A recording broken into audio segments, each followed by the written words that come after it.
My name is Gina Rose, CEO and board chair at American Reading Company, and I am honored to get to introduce two educational heroes today, Dr. Pedro Noguera and Dr. Ray Sanchez. Dr. Noguera's research focuses on the ways in which schools are influenced by social and economic conditions, as well as by demographic trends in local, regional, and global contexts. Noguera's ability to provide deep insights and recommendations around the most complex issues facing leaders today make him the trusted advisor of superintendents, departments of education, and other leading organizations across the country. We are very lucky at American Reading Company to have Dr. Noguera on our academic advisory board. And when I emailed him and said, oh, Dr. Sanchez was just named New York State Superintendent of the Year, would you be interested in interviewing him? He said, I've known him for so long. Absolutely, I'd be honored. So Dr. Ray Sanchez is known for translating ideas into meaningful action and disrupting systemic inequities to improve outcomes and opportunities for all students. Sanchez is proud of the dual language programs he has introduced in Tarrytown and his former district, Ossining, which helps students become bilingual, biliterate, and bicultural. And congratulations, Dr. Sanchez, on your very recent honoring as New York State Superintendent of the Year. So, Pedro and Ray, I leave this conversation in your capable hands. Thank you, Gina. And Ray, it's great to be with you. And congratulations on this honor, Superintendent of the Year. That's awesome. Yeah, thank you. Thank you so much. Why don't we start this conversation by you telling us a little bit about your journey as an educator. I know that I think when we met way back in probably the early 2000s, when I was still at NYU, you were either an assistant principal or a teacher. But why don't you just start it out wherever you feel is good? Yeah, so first of all, it's really great to be here and also just to be here with you because we do have that history and that connection from back to when I was an assistant principal in the Ossining School District. I've had a pretty unique journey and very fortunate to work with some really outstanding educators and really great communities. Most of my journey was in the Ossining School District, where I served as both a teacher and held a variety of roles, including assistant principal. I was a director for literacy, E&L, and eventually as assistant superintendent and deputy superintendent, and for the past 13 years, or for 13 years as superintendent. And now I'm in the Tarrytown School District community that I was born and raised in for now entering my second year. So, throughout my journey, I've had a variety of opportunities, which I think have helped me become a stronger leader because I've had diversity in some of the opportunities I've had. But ultimately, again, I just want to recognize the fact that I've worked in some really outstanding places with some really great thinkers and some equity-minded individuals as well. Yeah, and so I want to go back because you're in a suburban community, and many people don't realize the kind of equity challenges you face in communities like the ones you've been in, Ossining and now Tarrytown. These are communities that often are very successful with affluent kids, but not so successful with low-income kids of color. And it raises the question, why are schools that work well for some kids failing at meeting the needs of others? And that's an issue you've tackled in your career. What are some things you've learned about doing that kind of work in those kinds of schools and communities? I mean, some of it's not formulaic, it's things that we already know, but it's worthy of like repeating and reminding ourselves of. Um, to your point, some schools work really well in addressing the needs of some, but not all. And what I've seen over time are a number of things. Number one, that part of this work is both adaptive and technical, meaning that it's really, changing some of the mindsets of individuals and also being ready to have those courageous conversations around what it takes to disrupt and dismantle, some of the things that are leading to the inequities that are taking place within said community. That in essence, what I've learned too is that you have to honor the past. You also have to recognize the good work that individuals have set forth. I've been really lucky in so many ways to have had some of my predecessors I thought were at the forefront of some of this equity work. You know, I mentioned some names like Dr. Raleigh, Robert Raleigh, and Phyllis Glassman. That team was an outstanding team that set forth a pathway that, you know, I had the opportunity to kind of build on. And, you know, so I think culture and those levels of conversation were really important. The other part of it too is just being very honest about what the data is telling us, both qualitative and quantitatively. I've learned that, you know, overall, while, you know, we can look at test scores, that it's not all just about those test scores. There's so much more to this that I think we all know. But making sure that we set balanced conversations or have those balanced conversations when we approach conversations around our children and the families. The last piece that I would say is what I've learned is that while we can focus on education, there's other variables that contribute and that we have to be mindful of. I'm a strong believer in community schools. I've seen the impact that that has. Some folks, quite honestly, have a mindset that it's only for certain areas of our community and sometimes of our nation, or, you know, maybe even certain parts of New York. I think it's a universal strategy that we need to kind of embrace in terms of thinking about, you know, the medical needs of our students, the health and wellness of our students, and providing those services in our schools, because those variables ultimately contribute to our students' achievement. And creating structures like that have been really, really important. I've been fortunate, again, to work alongside folks that are lifting some of that work. And I've seen the benefits of that academically and all for all our children, for communities and our students and families. So I want to pick apart some of those lessons that you just raised there, Ray, and I want to start with this point about mindsets.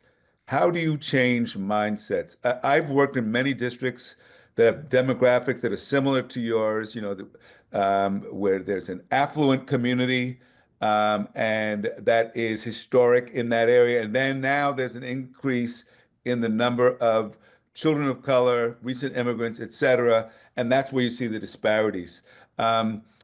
What I often encounter by way of mindsets is teachers who are very good with kids who don't need much help, right? That and take pride in that. Take pride in the fact that they're good with kids who are very motivated and whose parents are very involved and pushing their children.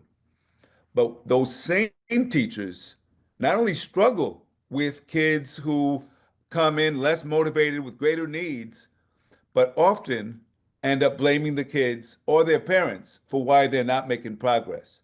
How do you address that kind of mindset? Because I think that is often a huge obstacle that gets in the way of improving achievement for kids. So I guess we're starting off with the soft questions. So, I know you can handle it, Ray. No, I mean, and I appreciate it because that's a reality, right? And one that we all struggle with as educators. And what I would say first is one of the most important things we do as both as a superintendent and leaders is our hiring process. So who do we bring on to our team? And I think those are the questions that we need to raise in that process to make sure that we're bringing in, you know, educators that clearly are talented but have the right mindset to work with all students. And those are the, you know, the filtering or the, you know, the why hiring takes so much time and why I take the time to meet with anyone that's coming on board. So to make sure that they're adaptable, they're willing to listen, and they're reflective in their practice. So, you know, I start there, but that's not always the case. You can't hire 700 educators in a system. You know, you inherit folks that were hired over time. And I think part of it too is making sure that, you know, there are some that struggle in terms of just the level of support they need. And we need to make sure that, yes, we're going to set a bar, we're going to set expectations, but I'm going to support you in getting there. And making sure that there's high levels of professional development, but we're not straying from it, that there's a clear line of what we expect. But the levels of support are just as rigorous, meaning that we're going to provide you whether it's coaching, whether it's time for planning, whether it's, conversations around the data and ideas in which we can adapt to meet the needs of students is equally as important. And then lastly, there's, and I wouldn't say lastly, I want to reiterate the fact that, there's a steadiness to this, that we're not moving, all means all. We're focused on the students we have before us. There's diversity in our classrooms, not only academically, but making sure our kids' identities are honored in our classrooms. Like the list goes on, and providing those spaces. But again, a steadiness at the board level, the superintendent level, and at the building level. And quite honestly, I hope that the culture and working to create a culture that even your colleagues are there to say this is how we operate. And that's not always perfect. There's no real book around this or like a formulaic way in which to do this, but making sure that we're adaptive in our work to make sure that we get to where we want to get to. And lastly, there's sometimes there's just the real, honest, courageous conversations you need to have to say this is how we operate in this school district, and this is how we intend to meet the needs of students, and we need you to come along. And if not, there might be other choices that an individual needs to make, but hopefully they come along and ride along with us in our school districts. So one of the things that concerns me, Ray, is you make it sound too easy. And I think that for a lot of educators who are listening, who've been working at this for a long time, just hearing you describe it doesn't really address the obstacles that often come up. So let me give you an example of an obstacle that often comes up that I know you've had to deal with. Teacher assignment. Which teacher teaches which kid? In a lot of districts, we will deliberately assign the newest, least experienced teachers to work with the kids with the greatest needs. Not because there's research to support that, but because it's politically expedient. And we don't want to take on teachers who have lots of experience, years of seniority, and say, no, you've got to also teach kids who are struggling learners. How have you taken on, because that's a real leadership challenge. How do you take on a challenge like that? Well, let me just frame this because you've brought that up in the past with me. And you've brought that conversation to our teachers and to our school district.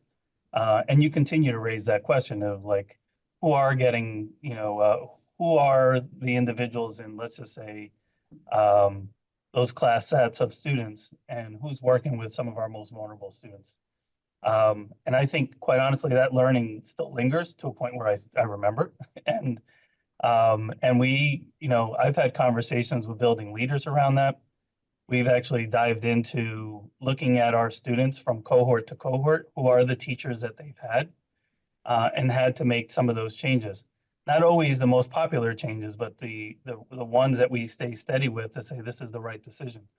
So, I just go back to Pedro, like, you've inspired me in many ways, right? Like your voice is here.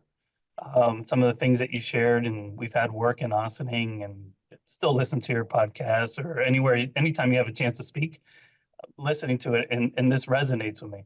But the other part of it is now create systems around it, right? And start creating structures to make sure that we're holding ourselves accountable to what we know is best practice and what will help dismantle some of the inequities that we could perpetuate if we're putting some of our youngest and more novice teachers with some of our neediest students.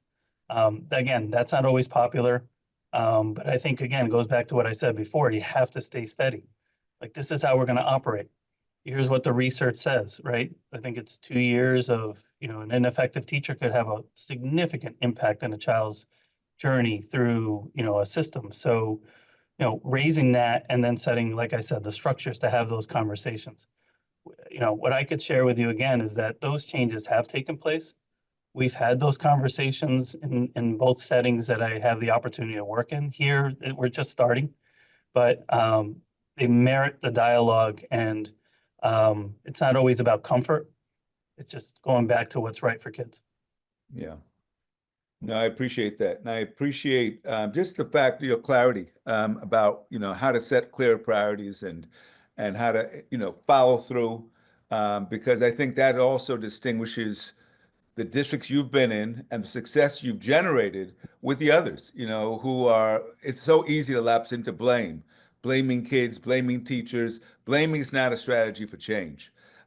So let me talk about another thing that you were part of in Ossining before you went to Tarrytown, and that was creating groups of support for kids of color. I remember, and I thought this was ambitious. It was controversial, and it was, and it was high risk. You created a project aimed at Black male students. Think it was called Project Earthquake. I don't know if it still That's right. exists. Yeah, no, that's it. That's it. And at the time, there were questions raised. Why are these kids getting this support, this attention? It was clear the data showed they needed support and attention. Um, Often, what goes with providing that kind of targeted support is sometimes kids get stigmatized. And so instead of it being a way to help kids, it actually hurts them. Talk a little bit about that. How did you navigate some of the opposition, but also ensure that the quality of support those kids received stayed very high so that it actually produced good outcomes? Yeah, so that I can't take any credit for. We just created this, like sort of the culture for folks to jump on board. I would say this, there was a gentleman by the name of Martin McDonald who initiated this, and Martin was not a classroom teacher. He was he worked our film, basically, for lack of a better, our film center. He was a TV media person, but he had a commitment to this, and he saw a real need, and he wanted to support, in this case, our young men of color. And he did an outstanding job related to that. So I just want to, why I share that as an example is because it's not always those that have teacher certifications. You just got to have a passion and a desire to do the work. And as educators and as leaders, we need to provide them the space and the support to move forward based on whatever set goals. The other part of it too is, I think, associated with that, while Project Earthquake was created, it also started with a board goal. It started with a goal that says that everyone's going to create an action plan to address the needs of our Black males because our data showed it. So publicly, forward facing, there was a document that says, this is it, this is what we're doing this year, and let's talk about the reasons why, and this is what our data is showing. That takes courage, and that one, I can't take any credit. I want to, give credit where credit's due to Bob Rowley, my former superintendent. I supported his effort and his initiative, but that took a great deal of courage, I thought, because that, in the now we see other things like MBK, My Brother's Keeper, that, President Obama has brought forth, My Sister's Keeper, to help address our young men and women of color. But going back to your question is around like the quality of the program and what it could mean and how some may say, why are you doing it for some and not others? What we found most successful is as that structure was being established, the why was strong. And then second, we started to really elevate the voices of our students. We started to hear from them what it really meant for them and the impact it was having, not just academically, but social, emotionally, their level of confidence and what it raised. I would share, I'm a Latino superintendent, and I find great value in periodically meeting with my Latino superintendents. It's space that I can't really always put into words, but it does help me as a leader, because I face different challenges as a leader of color that it's hard to quantify and qualify, but it's just there. And so providing those spaces for our students is just as important. And so, like I said before, elevating their voices really helped to, those that were questioning it started to really know and understand the why behind it. Because our students started to become their own champions. They're the ones that really started to say, this is what you're doing here is good. What you're doing here is having an impact. And what you're doing here needs to be sustained for a longer period of time. And then we worked with our board and others to like make sure there was funding and others associated with it. It became a sense of pride. Like what we were doing was not necessarily, a nice to do. It was essential to the work that we were doing and became embedded in the culture. We've since moved on to providing, taking on My Brother's Keeper. There are hundreds of students in my prior district that are participating, from our younger youth in elementary schools all the way through our high school. And they too are speaking volumes to the impact, and our families are speaking about the impact associated with it. There is a space for that in all our schools. We just have to make sure that we're providing it for them. And then we're supporting it, whether it's financially or any other ways, to make sure that it's done and done well. Yeah. You know, and a lot of what you're sharing really underlies the importance of leadership, because if the leader can explain what they're doing, not just to the board, but to the staff and to the broader community, you can get a lot of conflict, and we've seen that around the country right now. We've seen communities that get embroiled in conflict over words like equity and diversity Right. and race. How have you managed to avoid those kinds of pitfalls, to keep focused on what really matters, kids learning and student success?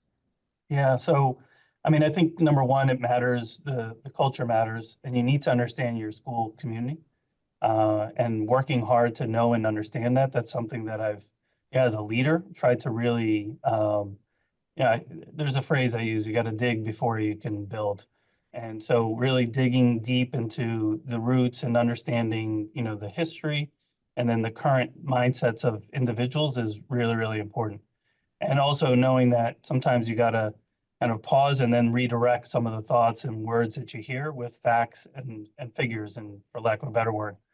Um, from my perspective, it's again, it's gone back to being really steady in the work, and understanding the culture, but sticking to what needs to be done. Words matter, and you're absolutely right. For some communities, the word equity means something that could be very divisive. I would say sometimes I've chosen not to use words, but just done the work, because ultimately I either win the war or I win the battle. And for me, it's about ultimately getting to what I need to get to on behalf of kids. So where I know there's elements that might be divisive, it's not necessarily, it's predicting it and then planning around it. I'll give you an example, like the word community schools, and when I first started, meant something. It meant an inner city strategy, right? That's what New York City does for kids. I couldn't call it that in the beginning, so I chose not to call it that. We just did the work and we brought community schools in. And then folks started to really see the benefits of what we were trying to do, whether it through the partnerships, the resources we were bringing in for families and others. So, again, goes back to really understanding and not necessarily being so fixed. Sometimes you have to adapt a little bit as a leader to get to your end goal, which is ultimately to either bring in resource for kids or, making sure that they all achieve at the levels you want them to. Yeah, that pragmatism that you're kind of describing, I think it's a good message out there for other leaders who are worried and afraid of keeping their jobs because of the politics right now. And To you've your shown point, not I only think, steady leadership, but a pragmatic leadership about, how to communicate, which is, I think, so important and so essential if you're going to make progress. I wonder if you could talk about unions. People often say, well, the real issue is the unions. You can't deal with the unions. You found ways to work with teacher unions. What have you figured out along the way that's made that work not an obstacle to change? well, I wouldn't say it's always perfect, and because I don't want to present it that way. There are contracts that we're going to honor, right? Let's start there with unions. We're not here to, this isn't about breaking anything that's been collectively bargained. And we want to honor that and make sure that we support it because we've all come to the table and established that. With that said, though, it matters when they're brought into the table at the table, and really discussing with them, either the pathway that you want to see, the goals you have for the district, so that you can hear from them some of the concerns that they might put forth. And so, quite simply, the easiest way to work with unions is to build those relationships, make sure you're working very transparent in the work, and let them know where you want to go. But the flip side to that, or similarly, I think it's also important to hear what their concerns are. not dismissing them, but also making sure that we hear what they are and trying to problem solve around that. I would argue that I'm not always successful in that space, right? Because there are things I just want tomorrow. Sometimes I can move very, very fast, and sometimes miss nuances like that. But and some things that may not be highlighted in a resume or in a list of accomplishments were not accomplished because we couldn't get to a space where we can come to an agreement. So sometimes you win some and sometimes you don't, but hopefully you're winning more than what you lose. And what's important is that you're, again, bringing everyone to the table and making sure that they're hopefully working in partnership with you. And that you have ongoing conversations about the work that's taking place and some of the challenges you're facing. Yeah. Now, again, your pragmatism and approach to leadership really comes through. And I think, again, it's a lesson, I think, for many. So you're Superintendent of the Year in the state of New York, which is quite an honor. And does that mean that you want to try to do something bigger? New York City might be looking for a chancellor soon, or is that something you want to aim for, or you're content staying there in Tarrytown? Thanks for that question. Might have been the hardest one. I'm content right now. I'm, like I said before, I mean, it's obviously an honor and it's humbling. But I would say that, while it's a recognition of an individual, and I'm not just saying this, I really mean this, like, it's really a testament to a community and schools and the staff you get a chance to work with. Like what I've been able to accomplish, whatever that may have been or is not done without the support of a board of education that allows you to innovate and try. And hopefully if you fall, you fall forward. That you get a chance to work with outstanding staff that help to put the vision into motion. And then families as well. And quite honestly, I don't want to miss the fact that I have a really supportive wife and family at home too that lets me do the work, which should not be lost in any of this. But no, I'm content right now. Love where I work and love the work we're doing on behalf of kids. Well, and that's true. I'm sure You New York get New York City will find its own person. That's right. And you get to go home every night, which is nice, right? I do too. Yeah, that's it. And Albeit late sometimes, but I do get to go home. That's right. And that's priceless. So, here we are on the eve of an election, a huge election for the whole country. And as a leader who is trying to keep a community together during such polarizing times, is there any particular role you can play in your community, and what you would say to other leaders like yourself about how to make sure we don't turn on each other and end up making already a tense situation worse by engaging in more acrimony and more rancor than is needed. What do you do as a leader? Because we know that kids don't learn well in an atmosphere of conflict. Yeah.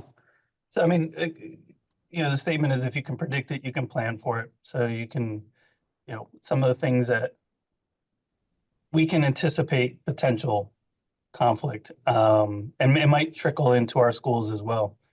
What I think is really important is that we provide space for our teachers to say, you know what, the next few days you can pause and make sure we're there for our kids and for each other, irrespective of what the results are. The curriculum will always be there. But in the moment, kids may need something completely different. And I think that's part of leadership is making sure that you trust in your educators to make sure that they know they can stop, pause, and be there for our kids, which could happen at any time. But in this case, post the election is something that I think we need to be conscious of.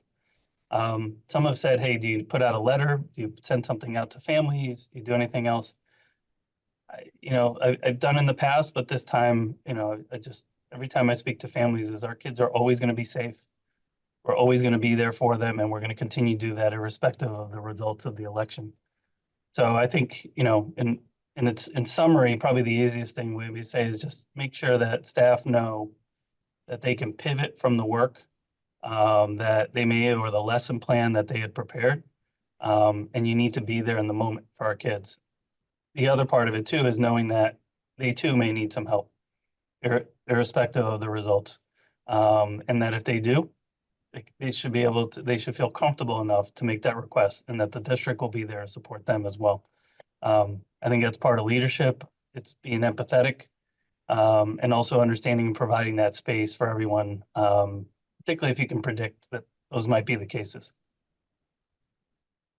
Well, what's really coming through, Ray, is you've developed, real wisdom that comes from leadership. And, it's not guaranteed. It's certainly not a function of seniority. It's a function of what we learn along the way. And you've learned so much along the way from your time as an educator in these systems. So as you're reflecting on that career and you're thinking about what it really takes to make a difference, what would you share with educators out there who are struggling, who sometimes get discouraged, get demoralized, consider leaving education altogether for something easier? Because education is not easy. It is, you have the welfare and the hopes and dreams of families and children in your hands. That's what you've taken on. And you've Right. done it with so much grace and with so much accomplishment. So what would you say to other educators out there who are listening about why this is worthwhile work to do? What makes it worth late nights and time away from family? Because we know the sacrifices are significant. I mean, to your point, this is some of the most important work out there is, working with our kids, and, it really speaks to not only the now, but our future. The work is hard, like you said, particularly if you care, right? If you care deeply about the work, it's more challenging. I could say that I can do the work and not care and leave 9 to 5, and then the work will be there when I get back. When you care deeply about the work you're doing, there's just a different level of pressure. Sometimes I use the analogy. Some folks will say, when you speak in front of like 200 people, are you nervous? The answer is not because I'm speaking in front of 200. It's because I just want to get it right. So it's always this deep care about making sure that you do things and you do it with quality and that it has a positive impact. What I would say is, I think you said, like, how do you help as well? You have to be vulnerable, and you have to make sure that you have your colleagues that you can reach out to help and support. It's 186 days, depending on the weather, how many days we get to work with kids. And you have highs and lows. You have the lesson that went well and the lesson that didn't. But the greatest thing about education is you can get right back up, and the next day is another day. But having those colleagues around you and finding them is really important. I have colleagues that I reach out to numerous times. Just today, I reached out to 3 friends that I needed help with. I have a colleague in particular that I reach out to very often, a neighboring district in Peekskill. I'll just mention his name, David Mauricio. He helps me get better at my work, and I have plenty of colleagues just like that.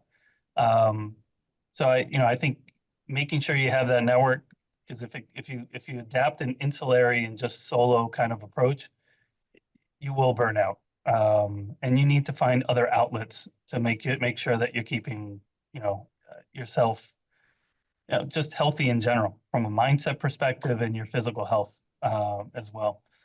I don't think there's anything more rewarding for me as a teacher when that light bulb went off on a child. There really isn't. That just fueled me. And as a superintendent, there's nothing more rewarding for me when, we have an initiative or a program that we're trying to implement or support that we're providing to teachers, and it works well, and you see the positive impact it has on kids. The more you get the chance to celebrate those, it invigorates the work that you're doing as you proceed and move forward. I don't think there's anything better than that, to be honest with you. I can't speak for everyone, but for me, there's nothing better than that. I taught first grade, and when I saw the kids starting to read and write, like when it triggered and I was just waiting and waiting and waiting, when the light bulb went off, it just fueled me. My rides home were so much easier. And I think those are the pieces that we just need to pause and recognize as a teacher or an educator, is just find those little pieces that make you thrive and bring you joy. Take a moment to celebrate those, and make sure that you have a network of folks that you can work with to help support you as well. No, I agree so much. I always say to people, if you're worried about the future, then you should work in education, because you get to help shape the future, because You get to work with the next generation of voters and parents and leaders, and what more can you do to ensure that we have a democratic future, a more prosperous country than to educate children. So So you've done if that, I you've dedicated your life to it. So if I could, I mean, just to use something that's like exciting me in the moment, that, when you talk about education, like just today, New York State came out with their recommendations around the Blue Ribbon Commission. And so there's changes that are finally, like, high school has been a certain way for a certain period of time, from Carnegie units to passing 5 regents in New York State. The door has opened for change. And it's exciting. And to me, it's like, so how do we bring folks together and like really begin to think about how we can, redirect and build on some of the things that are working, but now we have a different form of opportunity to create pathways and exciting opportunities for kids that are relevant, of high interest, culture responsive. New York State has just opened the door for us to do that. And that, like, as an example, that excites me. And I think it should excite all educators, particularly at the secondary level, where we've had what I refer to as a very traditional model of, holding folks accountable in terms of how many English classes, in New York, it's passing 5 tests to be able to get you to graduate. That is changing right in front of us right now. So, we have time to innovate, and that's very, very exciting, like I said. Innovation so needed and so often lacking. We only thing we think about in terms of innovation is technology, and we overlook all the other ways in which we can make the school day, the learning experience for kids more meaningful. You and I are both the sons of immigrants. And right now, immigration is such a controversial topic in this country. Trump says if he gets elected, he wants to do mass deportations. What have you learned, both as a child of an immigrant, of immigrants, but also in a district that serves immigrant kids, about the role of education in ensuring that immigrant kids get the good education and get the chance to contribute not only to their families, but to the country that they live in? Yeah, so I'm of Cuban descent. I'm first generation. My parents came here the ages of 14 and 16 for obvious reasons in terms of leaving Cuba. And they resided right here in Tarrytown. That's just immigration patterns led them here. And I've seen firsthand, I came from poverty. This work is both personal and professional for me. I've, sat on lines for the government cheese for periods of time. But what I've resonated most from my grandparents to my families and others is the importance of education. That was at the forefront. And at the same time, I've seen the clear impact that it's had on my life, the opportunities that it's provided me. And now I have the opportunity to do that for others, which I take very, very seriously. That's why, if you ask me what stresses me, is just making sure the system works well and well for all kids. And I think similarly, as we think of our students that are coming in, the term is creating welcoming and affirming, but at the same time, letting families know, number one, that we're here. 2, that public education is for all kids, and we're going to work to make sure that your needs are met. 3, I want to make sure that families, and particularly our immigrant families, that their voices are heard and that they feel empowered to push the system in a way that, makes it better for their students. We just to use an example, this Sunday we had a group of families coming and meeting with some of our educators. Right after church, they came and we heard, particularly our Latino families. And what we heard was just honest feedback. And one of the things I just hope they can do, we can elevate, is just making sure that they have spaces to make sure their voices are heard. And where there might be inequities or challenges that get in the way of educating their child, or the needs for support, that we're trying to dismantle them, or making sure that we're providing the level of support that they need to make sure their kids are successful. There is nothing greater than public education.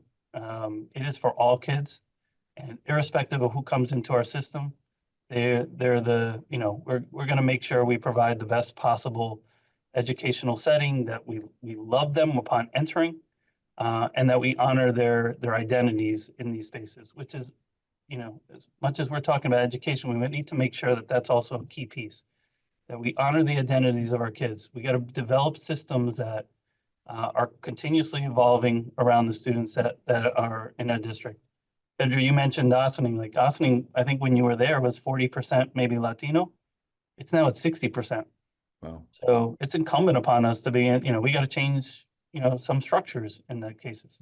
Tarrytown's gone through a similar, shift in demographics. So, we need to adapt based on the needs of our kids and who our students are before us. So, that's the work.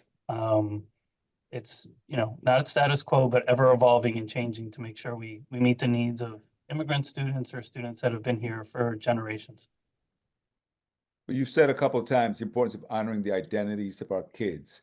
I wonder if you could connect that to literacy work. And we have a big push. This is the American Reading Company sponsoring this to make sure kids are reading, to make sure kids have the language skills so that they can, navigate the world and be prepared for life after school.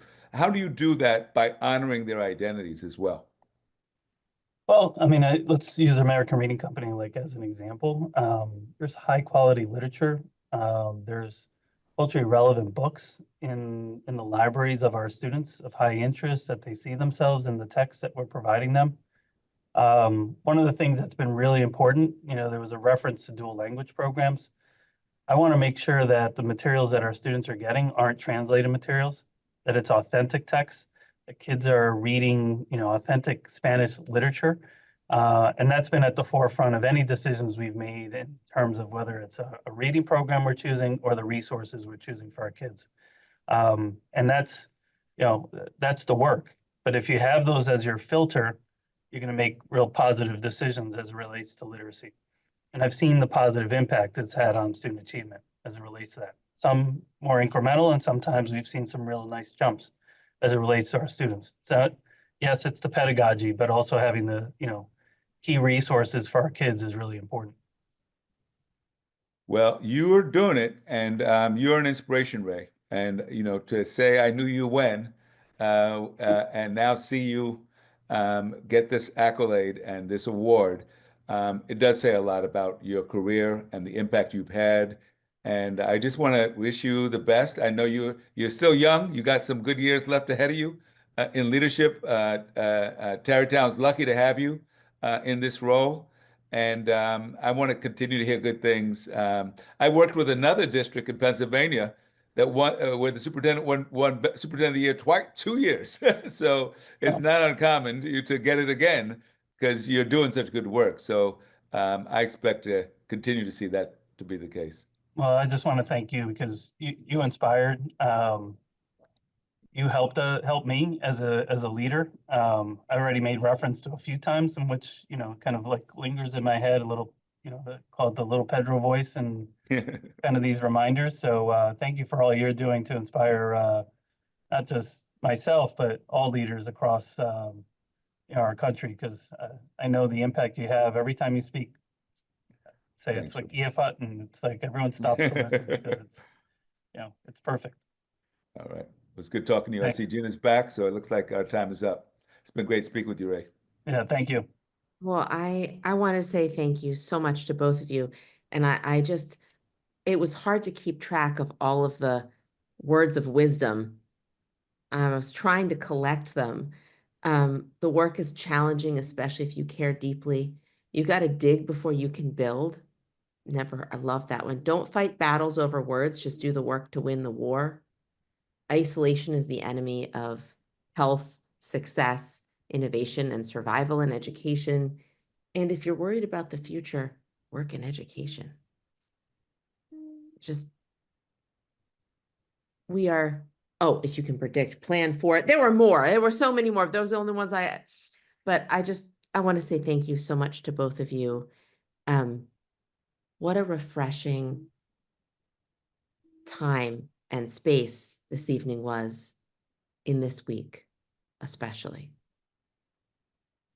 So thank you. And I want to say as we end that I'd like to leave you two with the last words. So would you please just, each of you, what's one last thing you want to say as we close out tonight? Well, Good, that's Ray. sure. I mean, I'll just first of all start with gratitude and thank you for this space and the opportunity to talk with Pedro. And um, I would just say this is that, and it's a reiteration of what I said before, just repeating. It's this work is critically important. Um, there's nothing more important than I think public education. We need great educators, but we also need to support each other in the work and stay resolute to the important things that matter, which is our kids, and always center our decisions around the children that we have the opportunity to serve. And I would just say, take a deep breath if you're worried about this election. And, you know, just know that there are leaders out there in our communities, like Ray Sanchez, who are doing the work that really does help shape the future. And so I know it's a tense time, but I still do believe that education is the key to a better world. And so with leaders like Ray doing what he does, I feel confident about our future.